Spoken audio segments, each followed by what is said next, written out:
Video YouTube पर देख रहे हैं तो हमारे चैनल को सब्सक्राइब करें और बेल आइकन को दबाना ना भूलें।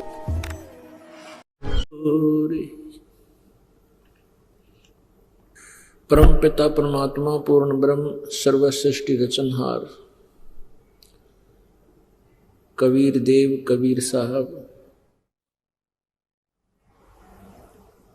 परम अक्षर ब्रह्म, ये वही परमात्मा है जो बनारस के अंदर सन 1398 ईस्वी में प्रगट हुए, सतलोक से चलकर आए और एक शिशु रूप धारण करके काशी शहर के लहर तारा नामक तालाब के अंदर विकसित कमल के फूल के ऊपर वो परमात्मा विराजमान हुए। लीला करते हुए जो बड़े हुए, जुलाहे के नाम से प्रसिद्ध हुए, क्योंकि नीरू और नीमा नाम के एक जुलाहा दंपति जो निसंतान था परमात्मा को, शिशु रूपधारी परमात्मा को अपने घर ले गए थे। लीला में शरीर से जब परमात्मा बड़े हुए, जुलाहे का कार्य करते थे, जिस कारण से वो कबीर जुलाहा नाम से प्रसिद्ध हुए। साथ में सुप्रसिद्ध कवियों में से भी एक सुप्रसिद्ध कवि भी वो प्रसिद्ध हुए, लेकिन वो परमात्मा थे। अपनी महिमा आप ही बताने के लिए इस काल के लोक में आए थे। इस ब्रह्म ने, इसे ब्रह्म कहो, ज्योति निरंजन काल कहो, इसको क्षर पुरुष कहो, क्षर ब्रह्म कहो, ये 21 ब्रह्मांड का स्वामी है। ये हम सभी को यहाँ मिसगाइड करके रखे हुए है। इसने हमें अपने पिता का ज्ञान नहीं होने दिया। हमारा कौन परमात्मा है, हमारा उद्देश्य यहाँ पर क्या है, हम विवश होकर के इतना ही जान सके कि ये जन्मना और मरना यहाँ का अटल विधान है, और संतानों उत्पत्ति करना, उनकी परवरिश कर देना, विवाह ब्याह कर देना, उसके बाद हमारी मृत्यु हो जाए, कोई दिक्कत नहीं, हमारा कार्य पूरा हुआ। लेकिन परमात्मा ने आके हमें बताया कि जो कार्य तुमने मनुष्य जीवन से करना था वो तो प्रारंभ भी नहीं कर पाए और जीवन व्यर्थ हो गया। परमात्मा क्या बताते थे? वो परमेश्वर आकर ही यथार्थ ज्ञान बताते हैं, अपनी महिमा आप ही सुनाते हैं, आप ही वो भक्त बनते हैं, आप ही वो दास बनते हैं, स्वयं ही वो एक तत्वदर्शी संत की भूमिका करते हैं, और अनजान लोग उनको कवि नाम से भी जानने लग जाते हैं, क्योंकि वो परमात्मा अपनी महिमा लोकोक्तियों के माध्यम से, शब्दावलियों के माध्यम से, कविताओं के माध्यम से बोल बोल के सुनाता है। कारण क्या है कि हमारे अंदर एक विषय है कान का, हमारे अंदर एक विषय है शब्द का, शब्द सुनने का, और इस विषय के कारण भी हम प्रभावित होते हैं। तो परमात्मा ने इन लोकोक्तियों के माध्यम से, शब्दावलियों के माध्यम से, यानी पद्य भाग के माध्यम से, इसलिए भी अनिवार्य समझा अपने महिमा को गाना सुनाना कि कान के विषय के कारण भी ये कुछ देर मेरे द्वारा सुनाए गए ज्ञान को सुन लेंगे। परमात्मा की बहुत सुरीली आवाज थी। कहीं भी खड़े हो जाते थे बाजार में, गांव के किसी कोने पर, किसी गली में, और वहां अपने आप अपनी महिमा की वाणी अपने बच्चों को आप ही सुनाने लग जाते थे। एक तारा भी ले लेते थे कभी कोई, तंबूरा बोलते हैं उसको, तो उसको परमात्मा जब कहीं आवाज लगा रहे होते थे मीठी मीठी आवाज में, पुण्यात्माएं परमात्मा की सुरीली आवाज को सुनकर गाने सुनने के उद्देश्य से वहां आकर इकट्ठे हो जाते थे। पुण्यात्माओं, ये परमात्मा की अमर वाणी वो वाणी है जो हमारे करोड़ों पापों का नाश कर देती है। कुछ इस टाइप के पाप हैं हमारे जो परमात्मा की इस वाणी से ही नष्ट होते हैं। कुछ ऐसे पाप कर्म हैं जो परमात्मा के मंत्र से जो जाप दिया जाता है उससे ही नाश होते हैं। परमात्मा की वाणी के सुनने मात्र से भी बहुत से पाप समाप्त होते हैं। और जैसे किसी व्यक्ति को ज़्यादा बुखार हो या कोई ज़्यादा, तो उसको पहले ट्रीटमेंट से थोड़ा बहुत जो ट्रीटमेंट दिया जाता है उससे कुछ राहत मिलनी शुरू हो जाती है। जैसे ज़्यादा किसी का जबर हो गया है तो उसको ठंडे पानी की बर्फ से भी उसकी पट्टियां रख करके उसको नॉर्मल किया जाता है। तो समझ लिए कि परमात्मा की जो अमर वाणी है ये हमारे उस बुखार के लिए पट्टी हैं, बर्फ की ठंडे पट्टियां हैं जो काफ़ी राहत प्रदान कर देती हैं। आपने कथा सुनी है कि भगवान शिव जी पार्वती जी को, अपनी पत्नी को अमर कथा सुना रहा था। उसने एक, जहां आजकल अमरनाथ बना हुआ है वहां पर एक सूखा तरवर था, टरी था, वृक्ष था, उसके नीचे बैठकर कथा सुनाने लगे थे। और उससे पहले भगवान शिव जी ने 3 बार ऐसे हाथ से तारी बजाई थी, इतनी भयंकर नाद हुआ था, वह आवाज हुई थी, उसके सुनकर वहां के आसपास का कोई पक्षी पशु था वो दूर भाग गए थे डर के। उसका उद्देश्य यही था कि इस अमर वाणी का असर किसी निकम्मी आत्मा पर ना हो जाए ताकि वो कोई गड़बड़ कर दे। तो ऐसे इन मंत्रों को गुप्त भी रखा जाता है। तो जब पार्वती जी को मंत्र सुना रहे थे तो उसके अंदर एक वृक्ष के अंदर एक होलो प्लेस था जिसको खोगर बोलते हैं, खाली स्थान सा होता है सूखे वृक्षों में। उसमें एक तोते, मादा तोते ने अंडे उत्पन्न कर रखे थे और जो स्वस्थ अंडे थे वो उस तारी के बजने मात्र से सब अंडों में से बच्चे निकलकर बनकर बाहर चले गए, उड़ गए। एक गंदा अंडा पड़ा था, वो उस तारी से स्वस्थ नहीं हुआ और उसमें एक संस्कारवश एक आत्मा उसमें चिपकी हुई थी। पुण्यात्माओं, ये संस्कार होते हैं, जैसे कई बच्चे गर्भ में मर जाते हैं, उनका संस्कार गर्भ में ही मरने का होता है। ऐसे ही उस आत्मा का संस्कार था उस गंदे अंडे में ही, वो संस्कार था कि वो गंदे अंडे से ही उसका योग संयोग था। तो भगवान शिव जी ने पूर्ण परमात्मा के बारे में जानकारी शुरू की।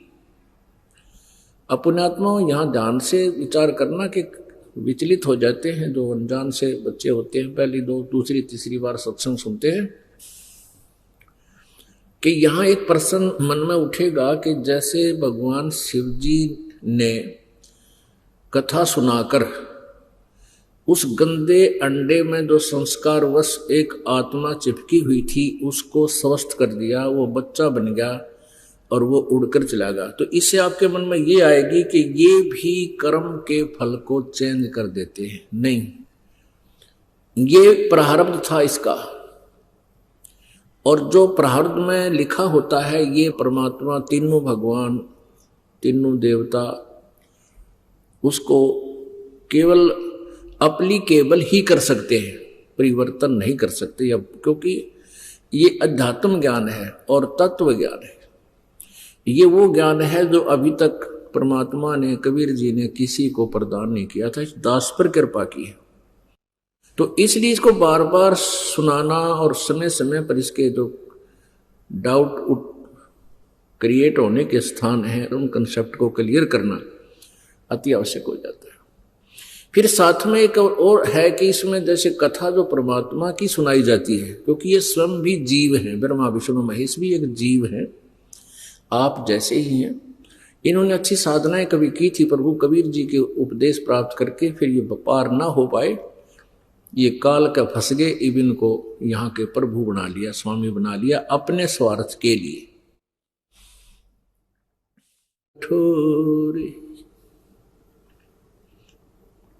परम पिता परमात्मा पूर्ण ब्रह्म सर्व सृष्टि रचनहार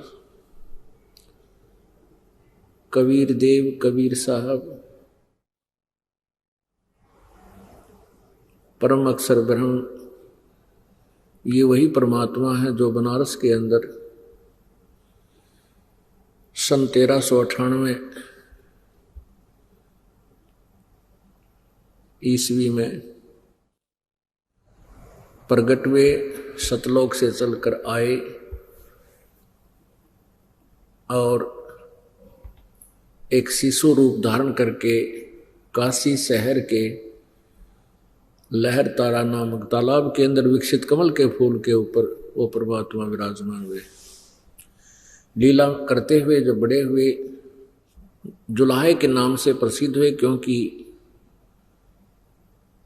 नीरू और नीमा नाम के एक जुलाहा दंपति जो निसंतान था परमात्मा को, शिशु रूपधारी परमात्मा को अपने घर ले गए थे। लीला में शरीर से जब परमात्मा बड़े हुए, जुलाहे का कार्य करते थे, जिस कारण से वो कबीर जुलाहा नाम से प्रसिद्ध हुए। साथ में सुप्रसिद्ध कवियों में से भी एक सुप्रसिद्ध कवि भी वो प्रसिद्ध हुए, लेकिन वो परमात्मा थे। अपनी महिमा आप ही बताने के लिए इस काल के लोक में आए थे। इस ब्रह्म ने, इसे ब्रह्म कहो, ज्योति निरंजन काल कहो, इसको क्षर पुरुष कहो, क्षर ब्रह्म कहो, ये 21 ब्रह्मांड का स्वामी है। ये हम सभी को यहाँ मिसगाइड करके रखे हुए है। इसने हमें अपने पिता का ज्ञान नहीं होने दिया। हमारा कौन परमात्मा है, हमारा उद्देश्य यहाँ पर क्या है, हम विवश होकर के इतना ही जान सके कि ये जन्मना और मरना यहाँ का अटल विधान है, और संतान उत्पत्ति करना, उनकी परवरिश कर देना, विवाह ब्याह कर देना, उसके बाद हमारी मृत्यु हो जाए कोई दिक्कत नहीं, हमारा कार्य पूरा हुआ। लेकिन परमात्मा ने आके हमें बताया कि जो कार्य तुमने मनुष्य जीवन से करना था वो तो प्रारंभ भी नहीं कर पाए और जीवन व्यर्थ हो गया। परमात्मा क्या बताते थे? वो परमेश्वर आकर ही यथार्थ ज्ञान बताते हैं, अपनी महिमा आप ही सुनाते हैं, आप ही वो भक्त बनते हैं, आप ही वो दास बनते हैं, स्वयं ही वो एक तत्वदर्शी संत की भूमिका करते हैं, और अनजान लोग उनको कवि नाम से भी जानने लग जाते हैं, क्योंकि वो परमात्मा अपनी महिमा लोकोक्तियों के माध्यम से, शब्दावलियों के माध्यम से, कविताओं के माध्यम से बोल बोल के सुनाता है।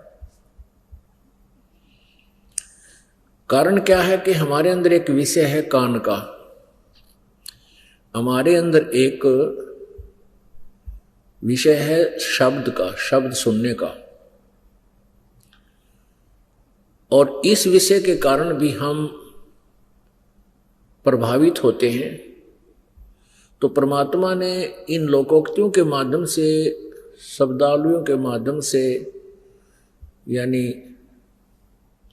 पद्य भाग के माध्यम से, इसलिए भी अनिवार्य समझा अपने महिमा को गाना सुनाना कि कान के विषय के कारण भी ये कुछ देर मेरे द्वारा सुनाए गए ज्ञान को सुन लेंगे। परमात्मा की बहुत सुरीली आवाज थी। कहीं भी खड़े हो जाते थे बाजार में, गांव के किसी कोने पर, किसी गली में, और वहाँ अपने आप अपनी महिमा की वाणी अपने बच्चों को आप ही सुनाने लग जाते थे। एक तारा भी ले लेते थे कभी कोई, तंबूरा बोलते हैं उसको, तो उसको परमात्मा जब कहीं आवाज लगा रहे होते थे मीठी मीठी आवाज में, पुण्यात्माएं परमात्मा की सुरीली आवाज को सुनकर गाने सुनने के उद्देश्य से वहां आकर इकट्ठे हो जाते थे। पुण्यात्माओं, ये परमात्मा की अमर वाणी वो वाणी है जो हमारे करोड़ों पापों का नाश कर देती है। कुछ इस टाइप के पाप हैं हमारे जो परमात्मा की इस वाणी से ही नष्ट होते हैं। कुछ ऐसे पाप कर्म हैं जो परमात्मा के मंत्र से जो जाप दिया जाता है उससे ही नाश होते हैं। परमात्मा की वाणी के सुनने मात्र से भी बहुत से पाप समाप्त होते हैं।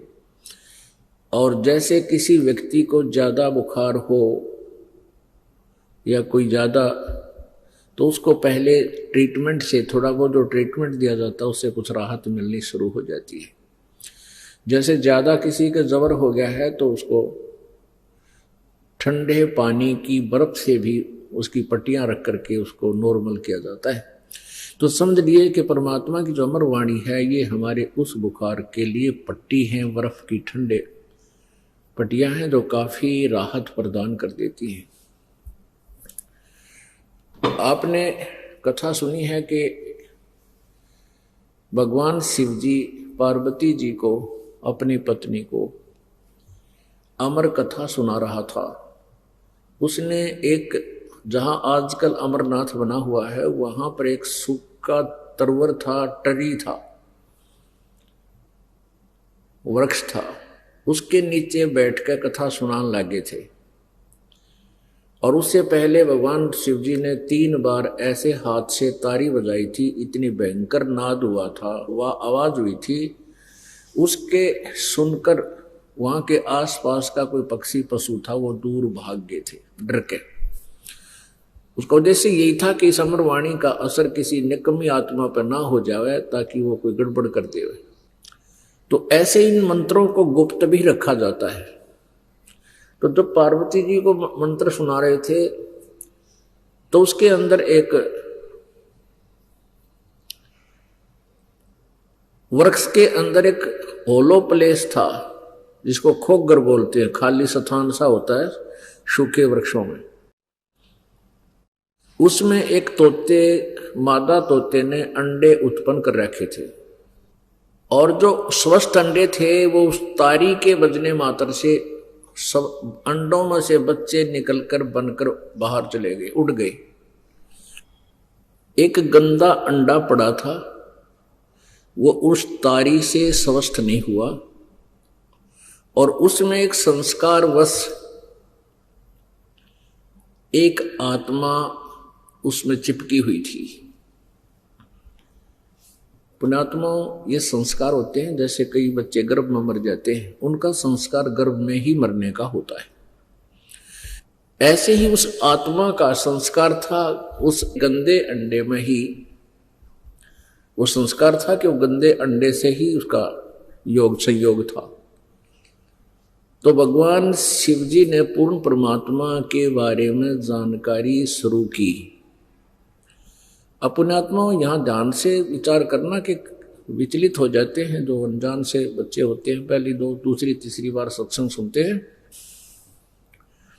कि यहाँ एक प्रश्न मन में उठेगा कि जैसे भगवान शिव जी ने कथा सुनाकर उस गंदे अंडे में जो संस्कारवश एक आत्मा चिपकी हुई थी उसको स्वस्थ कर दिया, वो बच्चा बन गया और वो उड़कर चला गया, तो इससे आपके मन में ये आएगी कि ये भी कर्म के फल को चेंज कर देते हैं। नहीं, ये प्रारब्ध था इसका, और जो प्रारब्ध में लिखा होता है ये परमात्मा, तीनों भगवान, तीनों देवता उसको केवल अप्लीकेबल ही कर सकते हैं, परिवर्तन नहीं कर सकते, क्योंकि ये अध्यात्म ज्ञान है और तत्व ज्ञान है। ये वो ज्ञान है जो अभी तक परमात्मा ने, कबीर जी ने किसी को प्रदान नहीं किया था, दास पर कृपा की है। तो इसलिए इसको बार बार सुनाना और समय समय पर इसके जो डाउट क्रिएट होने के स्थान है उन कंसेप्ट को क्लियर करना अति आवश्यक हो जाता है। फिर साथ में एक और है कि इसमें जैसे कथा जो परमात्मा की सुनाई जाती है, क्योंकि ये स्वयं भी जीव हैं, ब्रह्मा विष्णु महेश भी एक जीव है, आप जैसे ही हैं।